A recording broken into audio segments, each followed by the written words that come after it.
We are in the early stages of the investigation, and the details are subject to change.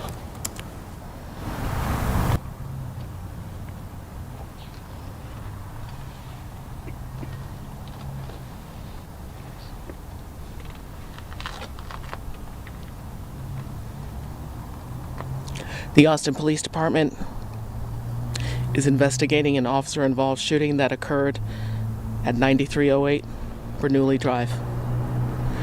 At 2:49 a.m., 911 Communications received a call requesting help at that same location where a caller was screaming for help. The caller provided more details and said somebody was stabbing her. At approximately 2:57 a.m., the first officers arrived on scene wearing Austin Police Department uniforms and responding in a patrol capacity to a shooting, stabbing, hotshot call. The officers began to gather additional information, including the suspect's location. Officers were also notified that there were 2 other people injured inside the residence with the suspect. Prior to officers' arrival, a third victim of the suspect was able to escape from the residence and was located by officers and Austin Travis County EMS in the neighborhood. She said the suspect still had a knife, and she was subsequently transported at 3:03 a.m. by Travis County EMS to a local hospital for the injury she had sustained. Based on that information provided to the officers, at approximately 3 a.m., officers made emergency forced entry into the residence to rescue the 2 victims. Before officers made entry, they announced themselves and identified themselves as Austin police officers. At 3:01 a.m., as the officers entered, they were fired upon by the suspect. The officers then backed out of the residence and did not return fire at that time.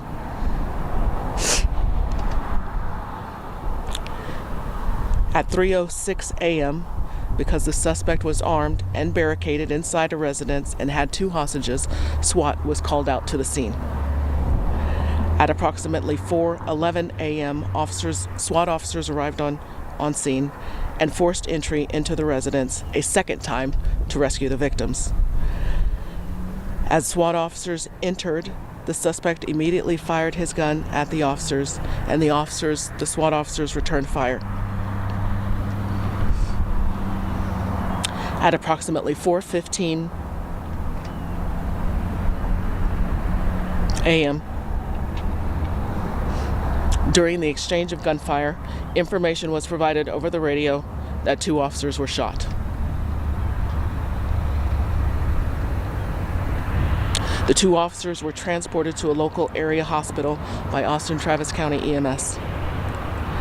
The suspect on scene succumbed to his injuries and was pronounced deceased.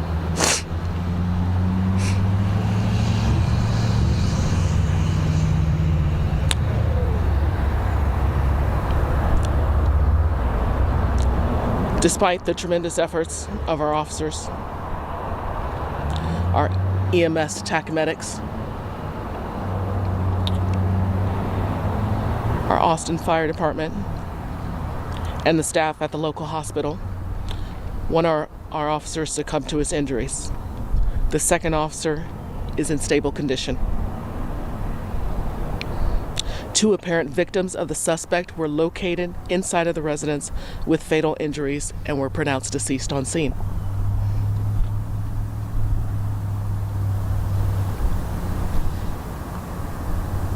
This officer-involved shooting was captured on body-worn camera. Multiple APD officers discharged their department-approved firearms. The officers will not be identified at this time. APD will conduct 2 concurrent investigations into this incident. A criminal investigation conducted by the APD Special Investigations Unit in conjunction with the Travis County District Attorney's Office, and an administrative investigation conducted by the APD Internal Affairs Unit with oversight from the Office of Police Oversight. I'd like to thank Travis County TAC medics and Travis County EMS, our officers on scene, Austin Fire, and the medical staff that treated our officers and worked so hard to save our officer's life. It's very much appreciated. I'd also like to highlight the incredible bravery displayed by our officers day in and day out. I could not be more proud of their heroic actions. Thank you.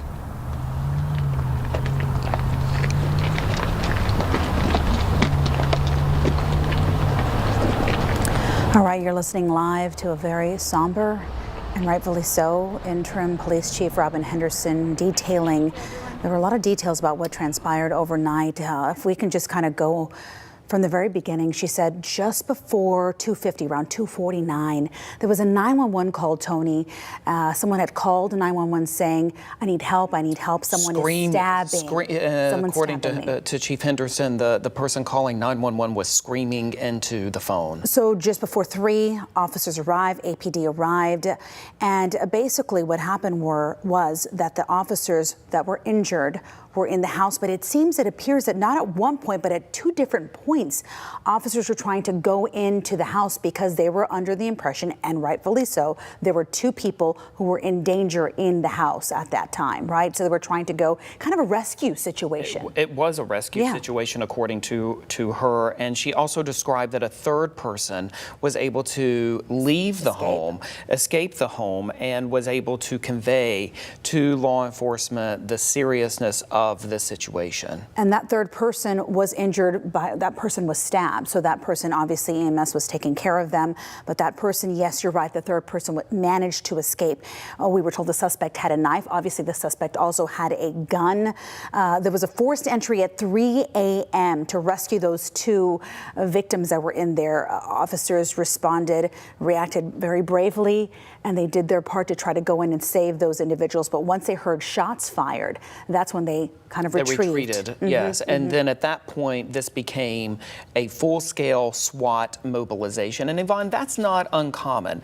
One of the things, and I've reported on this topic before, is when officers are confronted with a situation like this where there may be hostages, whether or not the officers, the patrol officers who may not have the same equipment, who typically don't have the same equipment as a SWAT team, whether or not they should make immediate entry or whether or not they should wait for a SWAT team. It seems like what happened in this case is that the patrol officers deemed this such an emergency situation that they tried to make some entry into the home, took fire and heard fire, as you mentioned, and then called a SWAT team. And that's pretty standard for something like this in a situation like this. Yes, it's a very tumultuous situation. Now, 311 was at, again, forced entry the 2nd time with SWAT. The suspect was shooting at them. There was an exchange of gunfire. Again, around 4:15 is when both of those officers, the SWAT officer and the other officer, were transported. One died, and the other one sustained some injuries. And that other officer, APD officer, in stable condition. In stable condition. And one of the things that the chief clarified that we've been wondering about this morning is whether or not the 2 people dead inside the house included the shooter or not. The shooter is dead, apparently, although the shooter is dead, although it's unclear whether or not police shot and killed him or whether or not this was self-inflicted in some way. We know, according to the chief, that multiple officers did open fire as this all unfolded. But again, just a very dynamic situation. And speaking of clarity, Robin Henderson did mention that it was all captured on body camera. So of course, I don't even know how long, but it'll be some time, given that this is a big investigation, that we can get our hands on that body cam footage, if that, right? But officers will be able to hopefully, again, identify at this time. Right now, they can't identify who that suspect is. Obviously, also the SWAT officer who passed away. I mean, they're kind of not letting us know at this point, but we did get a lot of details. Right. I mean, down to the minute on a timeline, an exact timeline. But one of the things too, in addition to the facts that the chief presented to us as she knows them at this time. I think it was also just so striking, Yvonne, the emotion that was coming through. I mean, even at the very start, it seemed as though she was almost overcome by emotion and had trouble, difficulty even starting. She had to stop herself, you can tell, and just kind of compose herself. And I mean, this is extremely difficult, a very difficult situation, one of their own.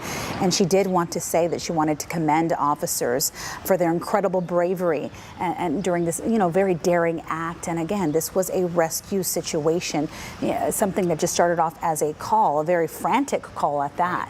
Exactly, screaming as she described that victim.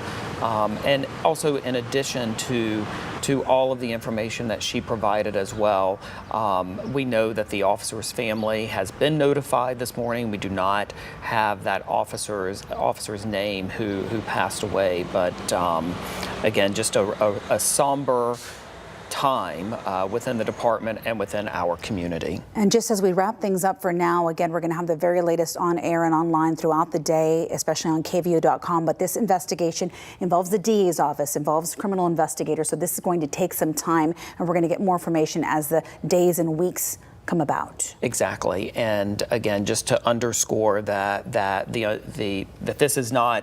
this is the first time in 11 years that an Austin police officer has lost his life as a result of a shooting, just underscoring how difficult this will be for the police department and for our community in the days to come. And thank you so much for watching. Again, keep it here on air and online on KVUE.com as we continue to bring you more on this breaking news situation.